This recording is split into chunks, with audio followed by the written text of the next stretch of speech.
성부와 성자와 성령의 이름으로 아멘. 예수님과 어머니 하나 되신 성심을 통해 아버지 뜻 안에서 기도드립니다. 사랑하는 하느님 아버지, 저의 내적이고 외적인 모든 것을 다 쏟아부어 아버지를 저의 전부로 사랑합니다. 또한 이 강의를 듣는 아버지의 자녀들을 다 끌어안아 예수님과 어머니 하나 되신 성심을 통해 아버지의 뜻에 봉헌드립니다. 사랑하는 하느님 아버지, 말씀하신 그 새천년 왕국, 아버지의 뜻만이 유일무이한 절대성으로 군림하실 그 시대가 어서 빨리 도래할 수 있도록 자비를 베풀어 주시옵소서. 또한 아버지, 이 나라에 불과 몇 개월 후면 또다시 뽑아야 할 대통령, 그 대통령이 부디 예수님과 어머니의 정신과 가르침과 모범의 속성을 고스란히 가지고 있는 그 영혼을 마치 다윗을 선별하듯이 선별하시어 이 나라의 새로운 대통령으로 앉혀주시며 그를 보좌할 수 있는 선의 막강한 세력을 똑같이 예수님과 어머니의 속성과 정신으로 무장된 영혼들을 솎아내고 선별하시어 그 세력을 일으켜 세워주시옵소서. 그리하여 이제 아버지께 속한 선의 세력이 이 나라를 다스릴 수 있는 주도적인 세력이 되게 하시며 그들을 통하여 이 작은 동방의 나라에서 아버지의 영광을 차고 넘치도록 드러내시옵기를 간곡한 갈망으로 청원드립니다. 사랑하는 어머니, 불쌍히 여겨주시고 가련히 여겨주시옵소서. 이 작은 나라가 부디 예수님을 증거하는 동방의 작은 나라로서의 충직한 역할을 수행할 수 있도록 자비를 베풀어 주시옵소서. 이 모든 기도 우리 주 예수 그리스도의 이름으로 기도드리나이다. 아멘. 성부와 성자와 성령의 이름으로 아멘. 안녕하십니까. 하나님의 뜻 선교회 피아수녀입니다. 오늘도 여러분들과 함께 성경 말씀을 통해서 우리들이 잘못 갖고 있는 잘못된 인간적 사고방식을 과감히 버리고 아버지께서 가르쳐 주시는 신적인 사고방식으로 전환하여 차고 넘치는 그 생명의 다양한 열매를 맺을 수 있는 그런 정신세계를 오늘 주신 이 성경 말씀을 통해 함께 배워보도록 하겠습니다. 2021년 6월 23일 연중 제12주간 수요일입니다. 제1독서 창세기 15장 1절에서 12절, 17절에서 18절까지 말씀입니다. 그 무렵 주님의 말씀이 환시 중에 아브람에게 내렸다. 아브람아 두려워하지 마라. 나는 너의 방패다. 너는 매우 큰 상을 받을 것이다. 그러자 아브람이 아뢰었다. 주 하느님, 저에게 무엇을 주시렵니까? 저는 자식 없이 살아가는 몸. 제 집안의 상속자는 다마스쿠스 사람 엘리에제르가 될 것입니다. 아브람이 다시 아뢰었다. 저를 보십시오. 주님께서 자식을 주지 않으셔서 제 집의 종이 저를 상속하게 되었습니다. 그러자 주님의 말씀이 그에게 내렸다. 그가 너를 상속하지 못할 것이다. 네 몸에서 나온 아이가 너를 상속할 것이다. 그러고는 그를 밖으로 데리고 나가서 말씀하셨다. 하늘을 쳐다보아라. 네가 셀 수 있거든 저 별들을 세어보아라. 그에게 또 말씀하셨다. 너의 후손이 저렇게 많아질 것이다. 아브람이 주님을 믿으니 주님께서 그 믿음을 의로움으로 인정해 주셨다. 주님께서 그에게 말씀하셨다. 나는 주님이다. 이 땅을 너에게 주어 차지하게 하려고 너를 칼다야 우르에서 이끌어내니다. 아브람이 주 하느님, 제가 그것을 차지하리라는 것을 무엇으로 알 수 있겠습니까? 하고 묻자. 주님께서 그에게 말씀하셨다. 3년 된 암송아지 한 마리와 3년 된 암염소 한 마리와 3년 된 순양 한 마리 그리고 산비둘기 한 마리와 어린 쥐비둘기 한 마리를 나에게 가져오너라. 그는 이 모든 것을 주님께 가져와서 반으로 잘라 잘린 반쪽들을 마주보게 차려놓았다. 그러나 날짐승들은 자르지 않았다. 맹금들이 죽은 짐승들 위로 날아들자 아브람은 그것들을 쫓아냈다. 해질 무렵 아브람 위로 깊은 잠이 쏟아지는데 공포와 짙은 암흑이 그를 휩쌌다. 해가 지고 어둠이 깔리자 연기 뿜는 화덕과 타오르는 횃불이 그 쪼개놓은 짐승들 사이로 지나갔다. 그날 주님께서는 아브람과 계약을 맺으시며 이렇게 말씀하셨다. 나는 이집트 강에서 큰 강, 곧 유프라테스 강까지 이르는 이 땅을 너의 후손에게 준다. 주님의 말씀입니다. 하나님 감사합니다.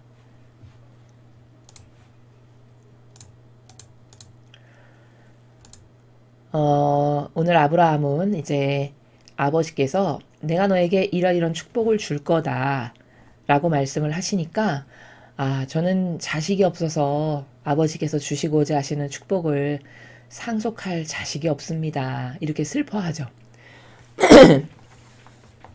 그랬더니 아버지께서 걱정 말아라. 네 종이 너를 상속할 게 아니고 네 몸에서 나온 아이가 널 상속할 거다. 이렇게 말씀을 하십니다. 근데 아브라함이 그걸 그대로 믿었습니다. 그대로 믿었다는 걸 우리가 어디서 확인할 수 있냐? 자, 여기 보십시오. 네가 셀 수 있거든 저 별들을 세봐라. 너의 후손이 저렇게 많아질 거다. 걱정 말아라. 너는 종에서 종이 너의 뒤를 상속하고 이을 거라고 생각하지만 그렇지 않다. 나는 불가능이란 없는 하느님이다. 네 몸에서 나온 너의 자식이 네 뒤를 이을 거다. 이렇게 말씀하시죠. 그랬더니 6절에 아브라함이 주님을 믿으니 주님께서 그 믿음을 의로움으로 인정해 주셨다. 이렇게 나오죠. 즉 다시 말하면 아버지께서 이렇게 말씀하신 바를 그대로 믿었다는 겁니다. 6절의 행간의 나라를 보면 거기 토를 달아서 의구심을 갖는 게 없으니까 아버지께서 아브라함이 주님을 그대로 믿어서 주님께서는 그의 믿음이 저건 의로운 믿음이다. 의인의 믿음이다. 라고 인정을 해주셨다는 거죠.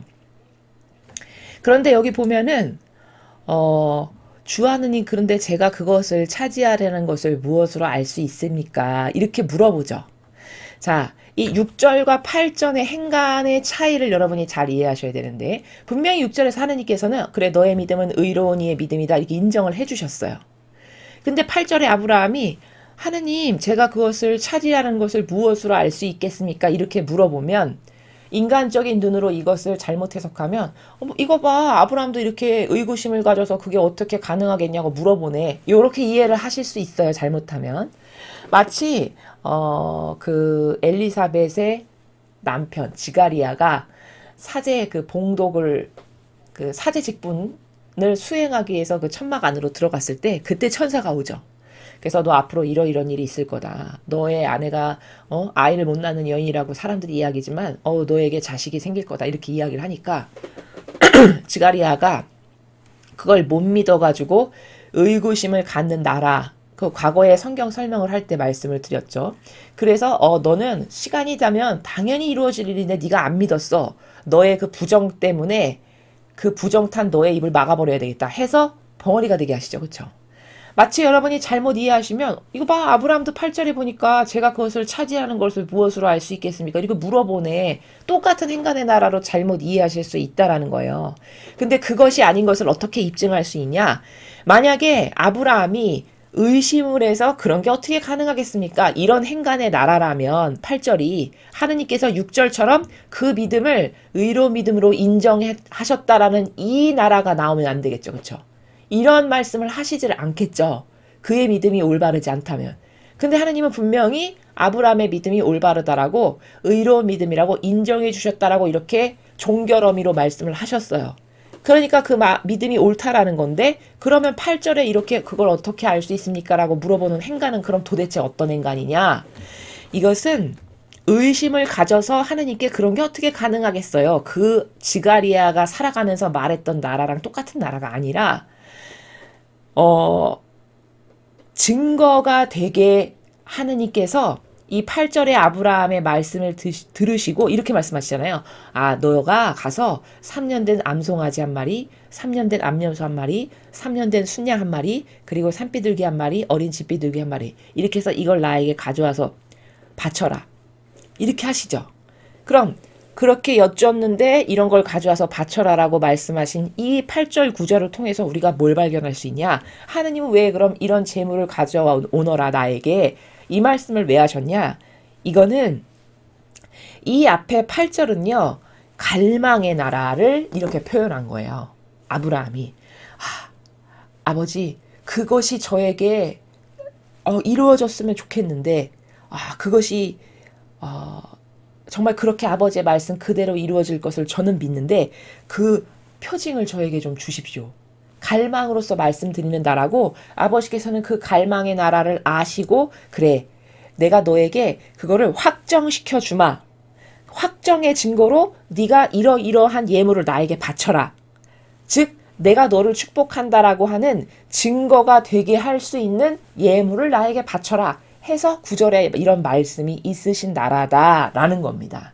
그걸 인간적 병든 기호와 정서 가운데서 여러분 마음대로 잘못 해석을 하면 마치 지가리아와 동창생의 나라에서 해석을 하면은 큰일 난다라는 것을 제가 말씀을 드리면서, 그것이 맞지 않고 아브라함의 믿음이 그 지가리아하고 다르다는 것은 하느님께서 6절에 이렇게 인정하셨다라는 바로 이 부분이, 아브라함의 믿음은 올바른 의로운 믿음이었고 올바른 믿음인데 어떻게 그것을 제가 차지할 수 있을까요? 라고 하는 건 갈망으로 아버지께 여쭙는 거지, 의구심과 의심의 눈초리에서 감히 그런 게 어떻게 가능하겠어요? 이 나라가 아니라는 거예요.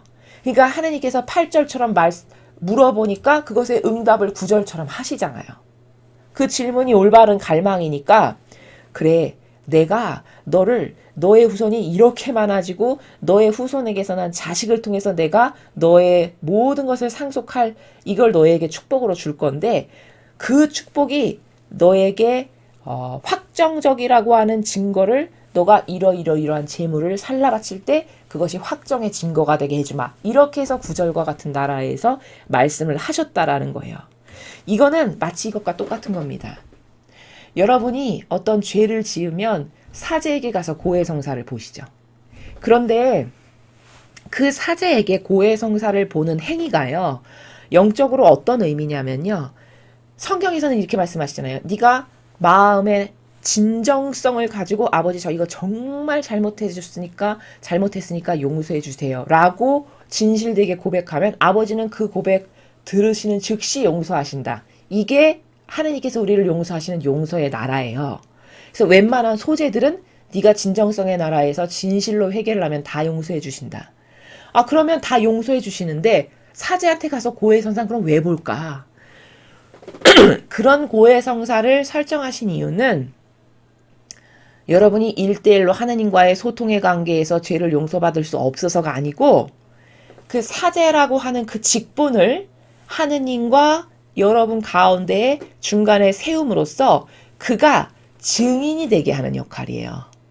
즉 무슨 말이냐, 죄를 뭐뭐뭐뭐뭐뭐 잘못했습니다. 그럼 이 사람이 딱 듣고 그것을 들었을 때 아버지도 함께 들으시거든요. 예수님과 어머니도 함께 들으시거든요. 그 영혼 안에서. 그럼 그 영혼 안에서 함께 들으시고 본질적으로 용서를 하시는 분은 그 사제가 아니라 예수님, 아버지 뜻 안에서 예수님, 아버지시란 말이에요. 본질적으로 용서를 하시는 분은. 그럼 사제가 중간에 왜 필요하냐? 그 한 인간이, 그건 순전히 아버지가 설정하신 설정값의 직분으로서 증인이 되게 해서 나는 이 영혼의 죄를 이렇게 용서하였다라고 하는 증거로, 표징으로, 증표로 남기시는 거예요. 그러면 천상의 나라에 여러분께서 이 다음에 가게 돼서 심판대 앞에 선다. 그러면 예를 들어 이 사람 이런 죄 졌는데 라고 마귀가 이야기하면, 그때 그 사제가 제가 증인입니다. 그때 이렇게 아버지 뜻 안에서 회개했어요. 제가 그걸 들은 증인입니다. 이렇게 증인으로 역할할 수 있죠. 바로 그것 때문에 사제 직분을 세우시고 고해성사를 하게 하신 것이지, 용서를 그 사제가 하는 게 아닙니다. 절대. 용서는 하느님만 하시는 거라고 여러분에게 말씀드렸죠. 용서에 대해서 설명을 드릴 때 그는 진짜 단순히 도구예요. 내가 이렇게 이 영혼이 회개하는 걸 들었습니다 라고 만방에 제가 입증 증인입니다 라고 할 수 있는 그 역할이 그 사제가 하는 역할의 전부다 이겁니다. 그것을 세우시기 위한 고해성사처럼 오늘 아버지께서 너 이런 재물을 그럼 가져오너라, 나에게 살라 바쳐라 해서 아버지께서 횃불이 그 쪼개놓은 짐승 사이로 지나가면서 연기가 타오르게 하고, 이런 것을, 이 갈망을 똑바르게 하고 올바른 믿음을 가진 아브라함에게 마치 그 고해성사의 사제가 징표가 되고 증인이 되는 것처럼 증거가 되기 위해서 이런 재물을 바치라는 행위를 하신 것이지, 이게 어떤 믿지 못하는 나라에서 물어봐서 하나님이 이런 걸 해라 라고 하시는 나라, 그 나라하고 완전히 다른 나라입니다. 혼동을 하시면 안 됩니다. 자, 오늘 이 사실 창세기 15장 1절에서 12절, 17절에서 18절 오늘 이 내용에서 우리가 핵심적으로 발견해야 될 건 뭐냐면요. 여기 지금 아브라함이 어떤 고통을 토로하죠? 아버지께? 그렇죠. 자식이 없는 고통을 토로하죠. 그러면 자식이 없는 게 도대체 왜 고통일까? 자식 없으면 속색일 것도 없고 편안하고 좋지 뭐. 이거는 마귀적 사고방식이나 그런 사고를 하는 겁니다. 여러분, 인간은요, 아버지께서 창조하신 그 순간부터 죽는 그날까지 무엇을 해야 되냐? 이 지상에서 열매를 맺어야 됩니다. 아버지 뜻 안에서 그 열매라는 건 각각의 영혼의 고유성마다 다양한 열매들을 맺을 수 있죠. 그쵸? 누구는 세상에서 이런 역할로 다양한, 그래서 직업군도 다양하고 역할도 다 다양한 거예요. 그 자기가 하는 직업군과 역할 가운데서 그 사람이 가지고 있는 고유한 속성으로 하느님이 기뻐하실 만한 다양한 아름다운 열매들을 맺어드리는 것, 이게 일평생에 인간이 살아가야 될 나라입니다.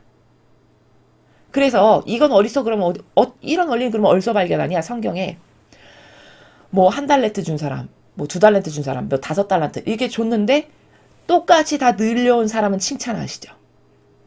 그럼 이게 뭘까? 늘려라가 인생의 목표라는 거예요.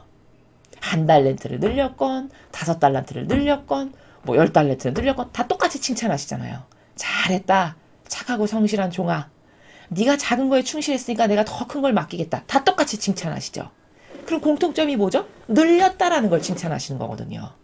그럼 다르게 늘릴 수밖에 없는 건 뭘까? 주신 능력이 다르니까, 주신 고유한 속성들이 다르니까 다르게 늘릴 수밖에 없지만 그 개수에 신경을 쓰시는 것이 아니라 너에게 준 고유성을 가지고 네가 과연 열매를 맺었는가를 하느님은 보신다는 거거든요.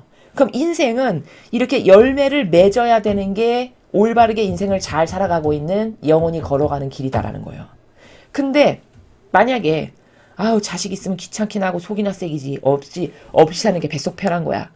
이거는 자식이 없다는 건 뭐죠? 한평생에 내가 맺은 열매가 아무것도 없는 겁니다. 특히 가정성소를 가졌다면.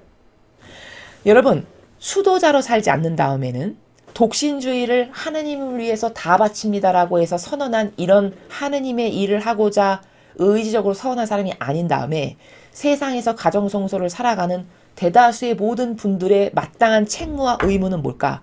열매를 맺어야 되는데 그분들이 맺으실 수 있는 열매 중에 가장 고결하고 아름다운 열매는 뭘까? 자식을 낳아서 그가 훌륭한 영혼으로 하느님께 잘 반영할 수 있는 영혼이 되게끔 키우는 거. 이게 굉장히 소중하고 중요한 열매다라는 거예요. 엄청 중요한 소출입니다. 근데 그런 병든 기호와 정서에서 자식 있으면 속만 새기고 힘만 들지 없는 게 뱃속 편해. 이거랑 정반대 사고방식이죠. 이게 요즘 젊은 분들이 깨닫질 못해서 성경적 사고방식을 안 하다 보니 성경에 근거한 원리와 관점과 개념의 사고방식을 안 하다 보니 그런 마귀적 사고방식에 놀아나는 거예요. 그게 뭔지도 모르고. 그렇게 살다 그냥 간다. 어느 날 하느님이 데려가셔서 그럼 일평생 동안의 열매는 아무것도 없이 왔다가 하나도 열매 못 맺고 그냥 가는. 그래서 그 열매 하나도 못 맺은 그 돈을 다 나눠줬는데 땅속에 숨긴 종만 엄청 혼났죠. 하나도 늙히지 못한 종. 바로 그 종의 똑같은 신세가 돼서 죽는 거라는 거죠. 젊은 분들은 이 사실을 명심하셔야 돼요. 요즘에 결혼 안 하고 혼자 사시는 분들도 많고 결혼하셨어도 아이를 낳는 것을 별로 원치 않은 분들이 많다고 제가 들었어요. 제가 그런 말씀들을 어머님들로부터 많이 듣거든요. 이건 뭐냐면 사고방식 안에 마귀가 끼어든 거예요. 이 세상의 풍토, 이 세상의 어떤 문화적인 기호, 또 뭐 경제적으로 어렵네 하는 어떤 이런 여러 가지 각양각색의 이유를 끌어와서 일평생에 맺은 열매가 하나도 없이 땅속에다가 주신 그 달란트 그대로 숨겨놨다가 하느님 오시니까 저는 엄격하고 무서운 분이어서 땅속에 숨겼어요. 그랬더니 엄청 혼내시면서 이 악한 종아, 내가 너한테 줄 돈을 은행에 맡겼으면 이자라도 받았지. 이렇게 하시죠. 그 종하고 똑같은 인생의 행로를 걸어가는데 자신들이 모른다는 거죠. 이렇게 지금 약간 비껴나와서 말씀을 드렸지만 이것이 요즘 세상에 굉장히 크고 중요한 문제라는 것을 제가 몇 번을 반복해서 많은 어머님들로부터 들어서 이 말씀들을 드리는 거예요. 어머님들은 이 강의를 혹시라도 이런 잘못된 오해 때문에 부작용 가운데 놓여있는 분들에게 꼭 들려주시기 바랍니다. 성경의 근거에서 그게 답이기 때문에 열매를 맺어야 되니까 고통스러워도 자식을 낳고 고통을 사랑해서 열매를 맺는 것을 하느님은 그렇게 중요하게 보신다는 거예요. 자, 아무튼 오늘 이 아브라함의 고통은 뭐냐? 속을 썩여도 좋으니까 그런 자식이 하나 있었으면 좋겠는 거죠. 아무리 돈이 많고 부유하면 뭐합니까? 자기와 하나 된 자식이 없어가지고 사랑을 쏟아낼 곳이 없는 게 고통이에요.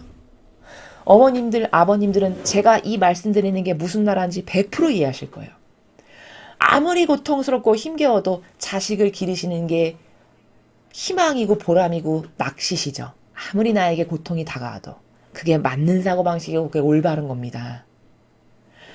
여러분, 수십억, 수십조의 재산을 가지고 있는 어떤 모 기업의 유명한 회장님이 하나 있으시다라고 생각을 해보죠. 제가 기업의 CEO예요. 제가 그렇게 많은 돈을 가지고 있다 한들 저와 완전히 하나 된 후손이 없어서 제가 그 수많은 상속재산을 공유하고 물려줄 데가 없다면 제 인생의 의미가 뭐가 있을까요? 그렇죠? 한평생 나 한 몸 잘 먹고 잘 사는 거? 그건 막이나 그런 사고방식을 하는 거예요. 하느님의 자녀는 그런 사고방식을 하지 않습니다. 아무리 고통스러워도 어머님들, 아버님들은 다 공감하실 거예요. 아무리 고통스러워도 여러분이 어머님, 아버님들께서 한평생 자식을 기르시면서 누리셨던 기쁨, 그런 게 참 마음에 많이 남아 있으시죠. 그렇죠? 물론 많은 고통과 어려움도 있었겠지만 그래도 꿋꿋이 감수할 수 있는 건 뭐죠? 사랑하니까. 그쵸? 나의 열매니까. 이러니까 얼마든지 감수할 수 있는 거거든요. 제가 앞에 어떤 강의에서도 말씀을 드렸지만 우리는 하느님의 고통이, 즉 예수님이나 성모님의 고통이 자칫 잘못하면 이렇게 생각하실 수 있어요. 십자가의 고통. 갈바리아에 그 지고 가실 때 얼마나 고통스럽고 힘드셨을까. 십자가 못 박히셨을 때, 가시가 썼을 때 엄청 아프셨겠다. 물론 아프고 고통스러우셨죠. 당연히. 그런데 하느님의 이 심장이 미어지고 찢어지는 고통은 뭐냐? 물론 그것도 고통이시지만 하나뿐인 외아들을 그런 희생제물로 내어주실 수밖에 없는 그것도 아버지의 고통이시지만 사실 그것보다 더 큰 고통은 뭐냐?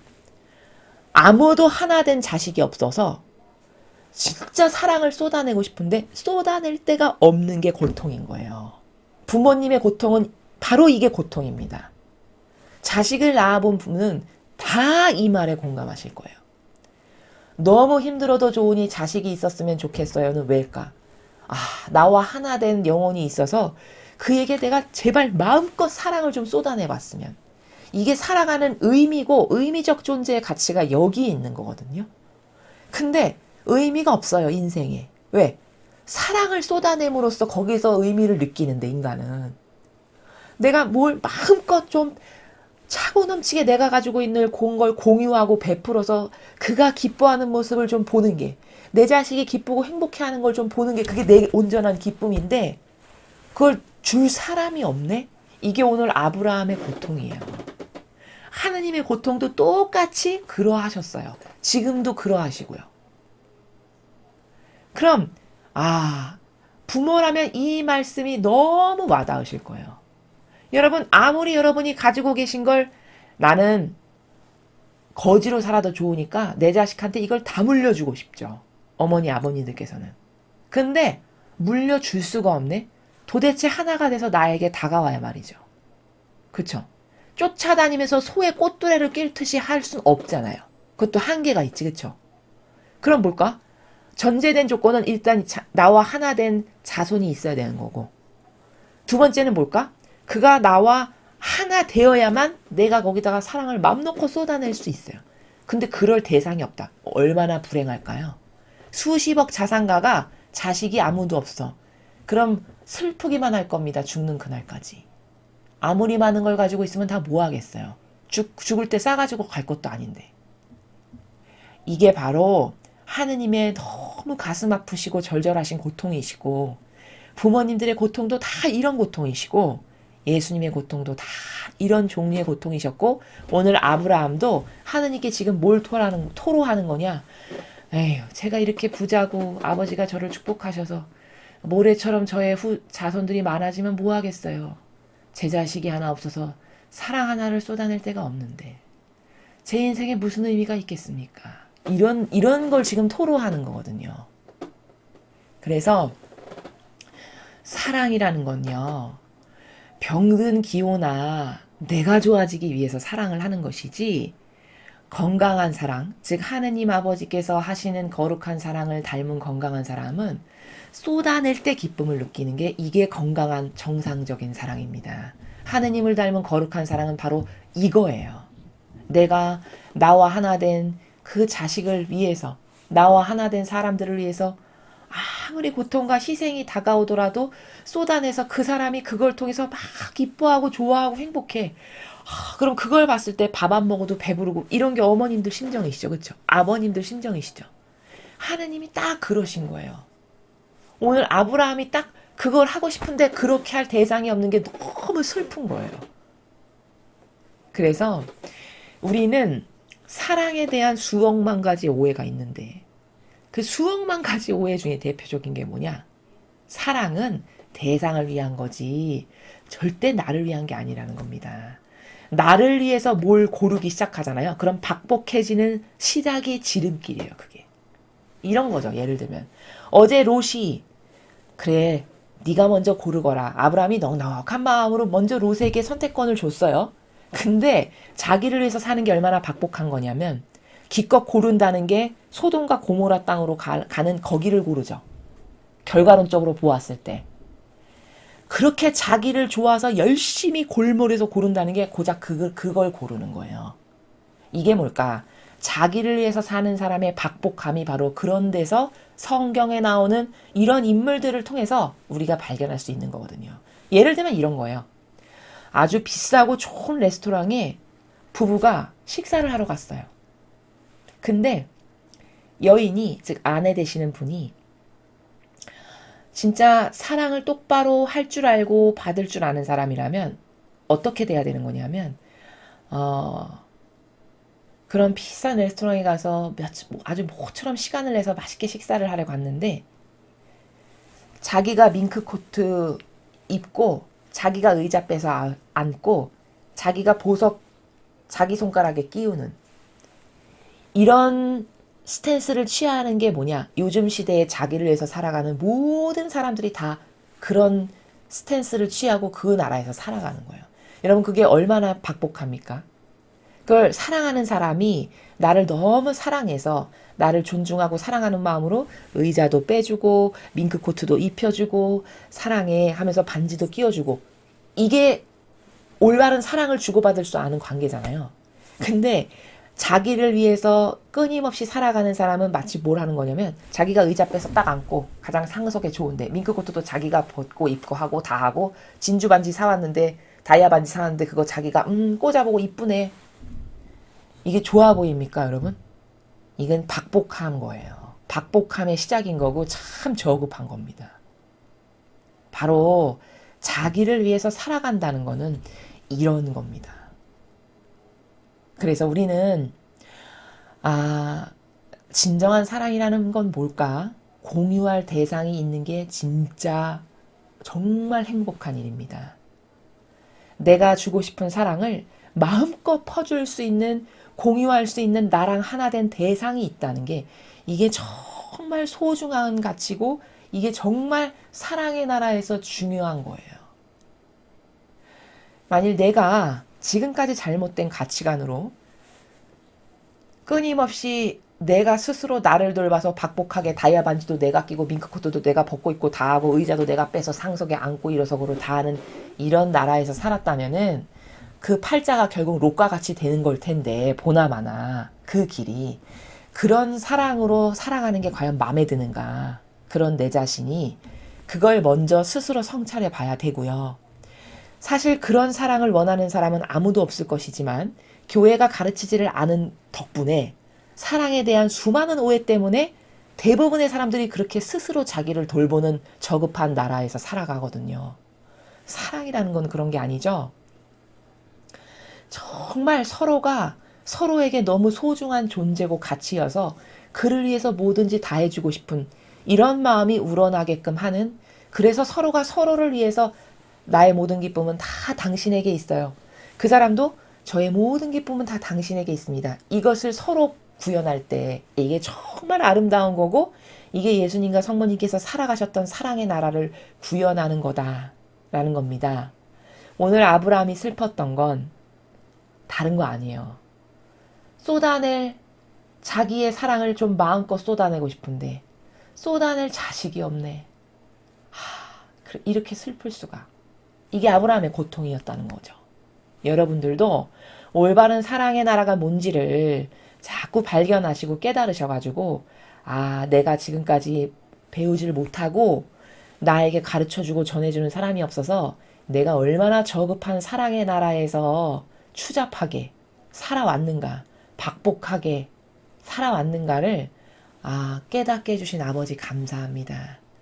제가 이제 깨달았으니 오늘부터 그렇게 좀 고결하고 아름다운 그 행간의 나라에서 예수님과 어머니께서 수행하신 사랑의 나라를 저도 살겠습니다. 제가 그 나라를 살 수 있는 은총을 저에게 주세요.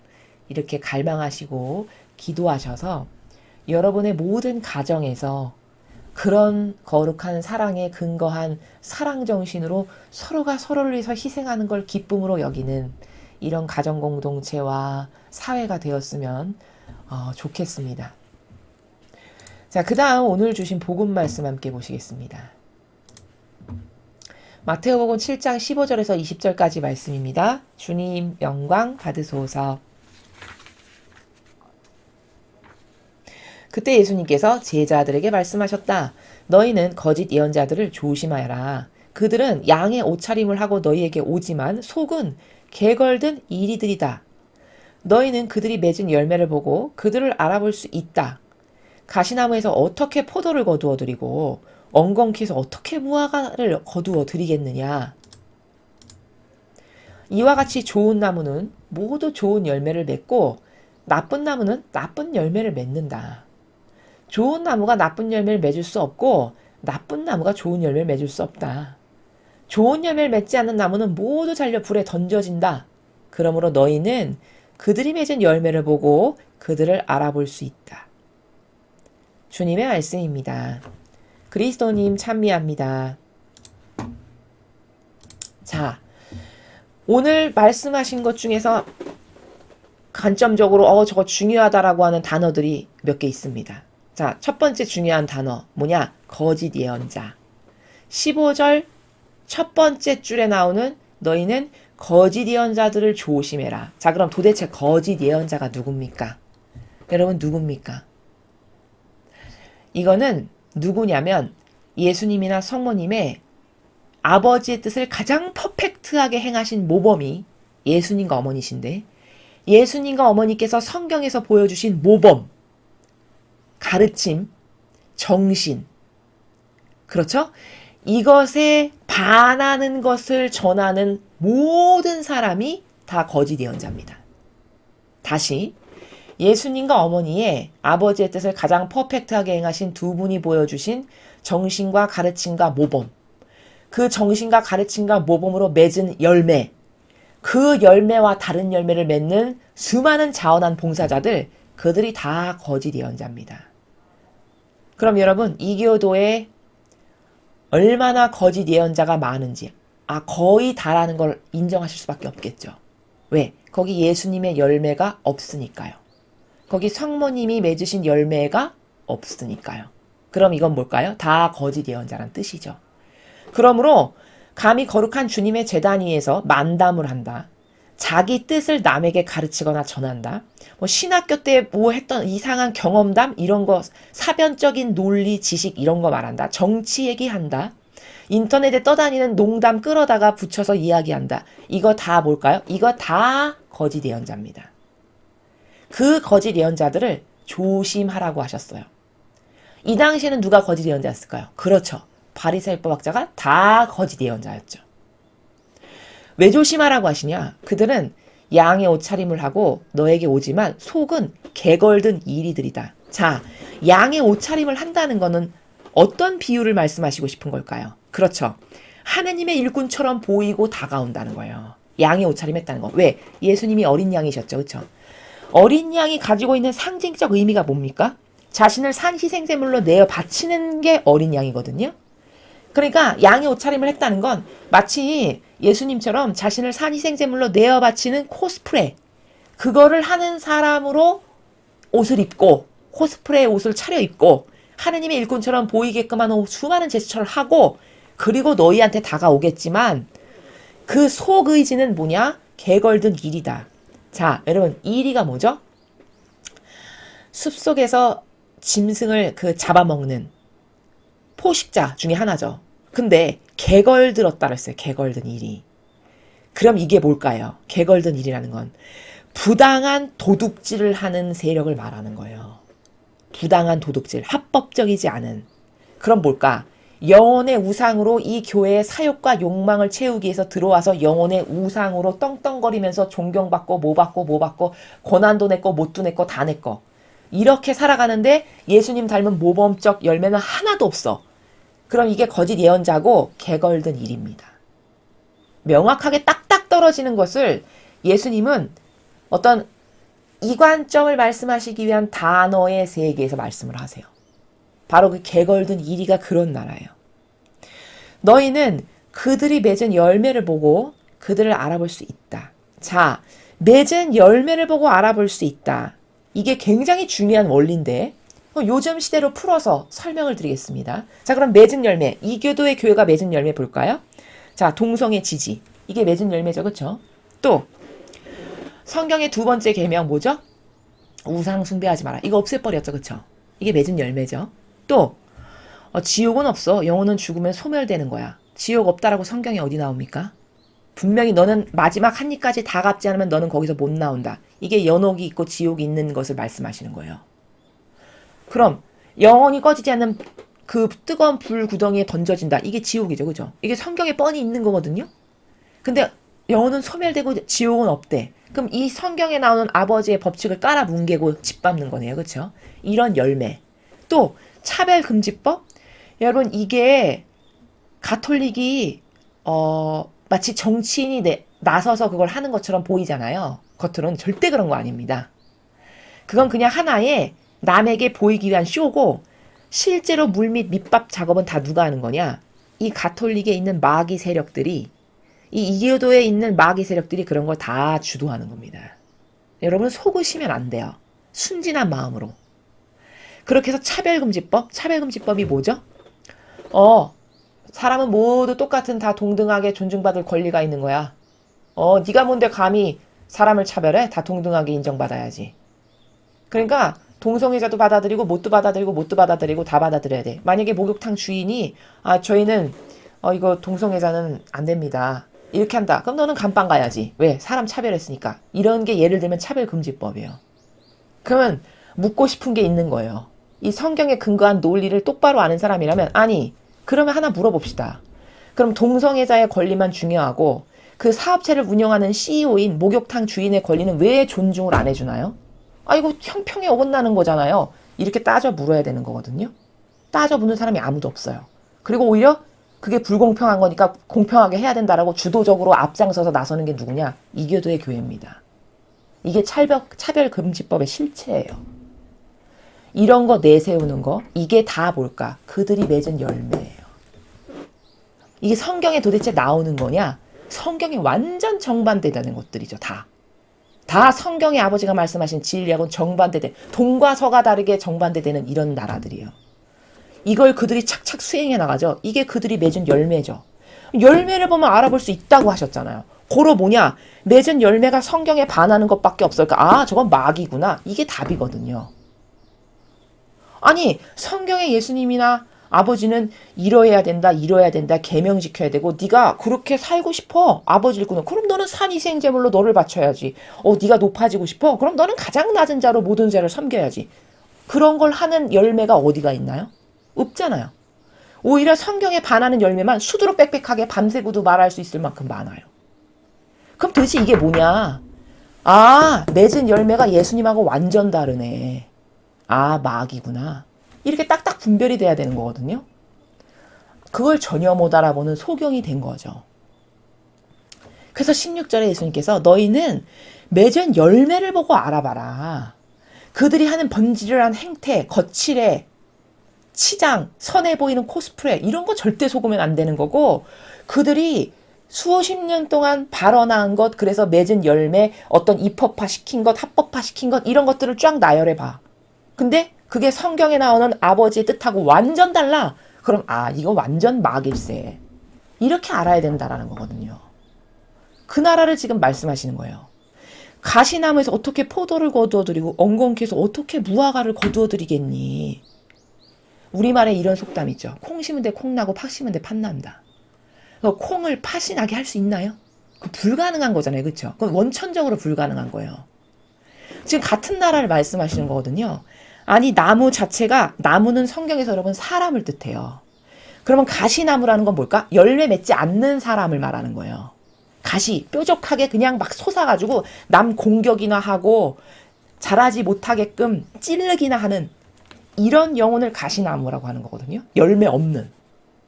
그럼 그렇게 매일같이 가시처럼 찔러대고 쪼아대고 하느님께 공격이나 해야 되고 양들이나 쫓아내고 양들을 마귀에게 몰아내는 이런 역할만 하는 그런 영혼에게서 아니 어떻게 포도라는 열매가 나오겠니? 근원이 마귀인데 이런 말씀이시죠. 그렇죠?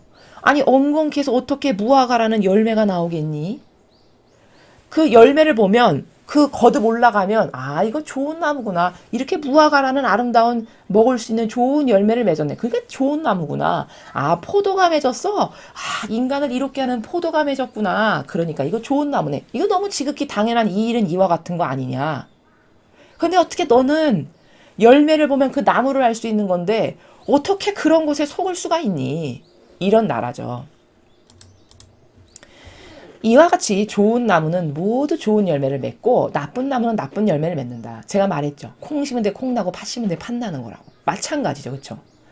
좋은 나무가 나쁜 열매를 맺을 수 없고 나쁜 나무가 좋은 열매를 결코 맺을 수 없다. 이건 불가능한 거예요. 불가능. 좋은 열매를 맺지 않는 나무는 모두 잘려 불에 던져진다. 그러므로 너희는 그들이 맺은 열매를 보고 그들을 알아볼 수 있다. 자, 20절이 오늘 전체 주신 말씀의 핵심 하이라이트입니다. 뭐냐? 얘들아, 분별의 기준이 있는데 그 분별의 기준이 뭐냐? 맺은 열매를 보고 그 근원이 어떤 세력인지를 너는 알아봐야 된다. 이 말씀이에요. 근데 사람은 맺은 열매를 보고 이런 탐스러운 열매가 맺게 했으니 그건 분명히 좋은 나무야. 이렇게 따져봐야 된다. 이 분별의 기준을 가르쳐 주시는 거거든요. 근데 사람은 거꾸로 하죠. 어떻게 하죠? 그럴듯하게 생겼어. 일단 나무가.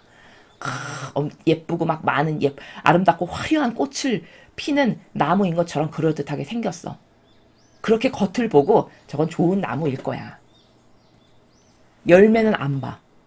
그냥 거칠해적인 남에게 보이는 코스프레 그런 걸 보고 착한 사람일 거야. 좋은 사람일 거야. 하느님의 일꾼일 거야. 이렇게 생각하고 분별하고 따라간다는 거죠. 그 분별의 기준을 고칠 수 없다. 그러면 인생 100살이 아니라 200살을 살아도 어떻게 될까요? 일평생 헛고생만 하다 끝나는 겁니다. 왜? 똑바른 것에 하나 될 수가 없을 테니까. 죽는 날까지.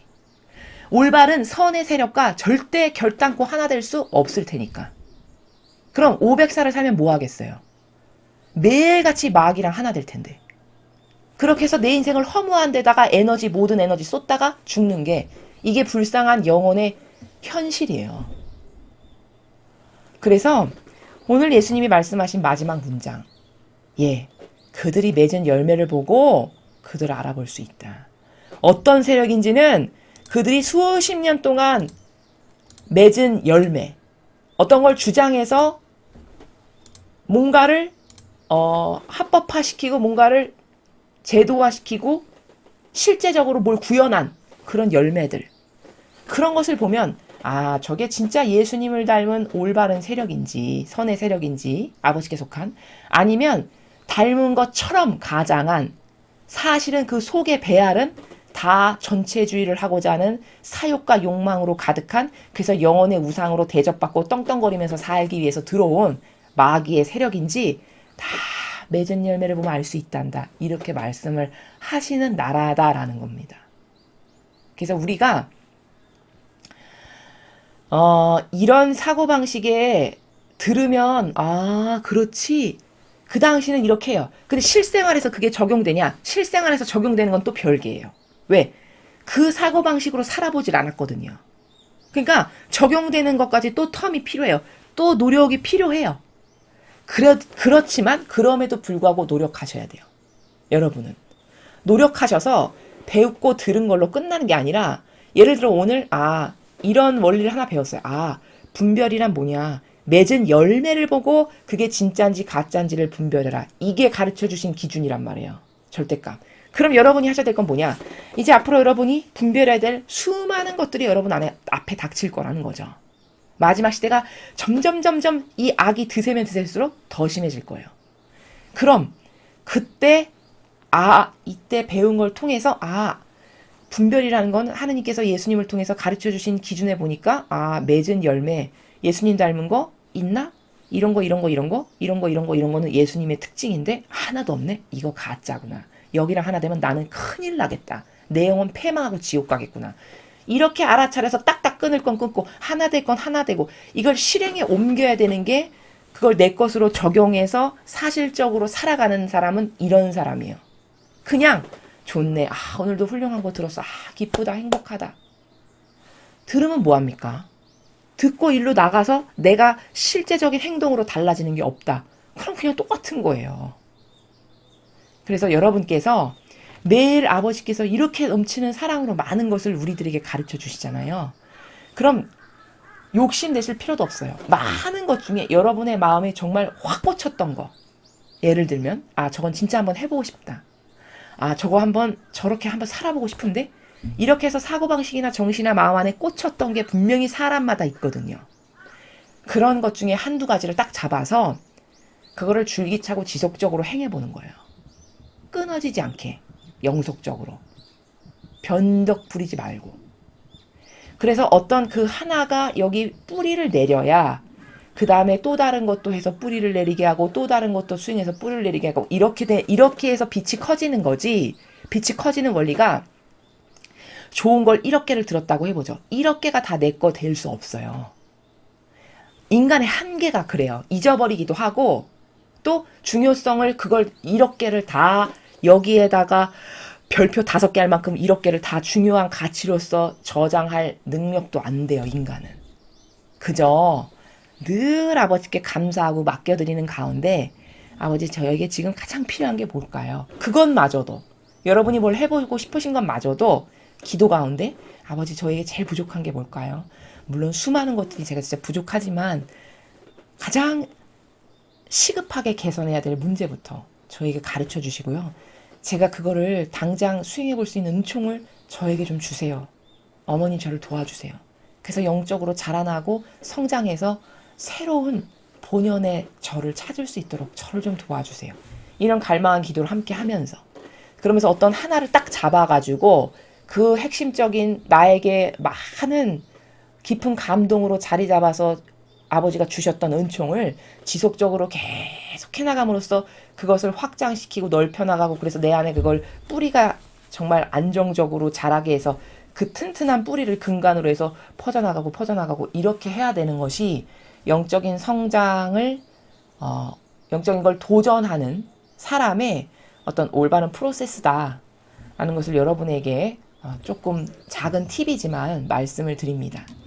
그래서 오늘 배우신 이 분별의 기준, 그리고 일독서에서는 사랑이란 뭔가, 하나 되어서 내가 사랑을 쏟아낼 곳이 없으면 그게 곧 불행이다. 사랑이라는 거는 나와 하나 돼서 내가 사랑을 그를 위해서 아무리 많은 고통과 희생을 한다 한들 그걸 쏟아부을 때 느끼는 기쁨이, 그게 진짜 사랑이 정신인 것이지, 그것 아니고 나를 위해서 내가 스스로 돌보는 건 얼마나 추잡한 건지 제가 예를 들어서 말씀을 드렸죠. 아마 이런 사고방식이 보편적인 대한민국의 5,200만 국민의 모든 사고방식이 된다. 그러면 이 나라는 성공합니다.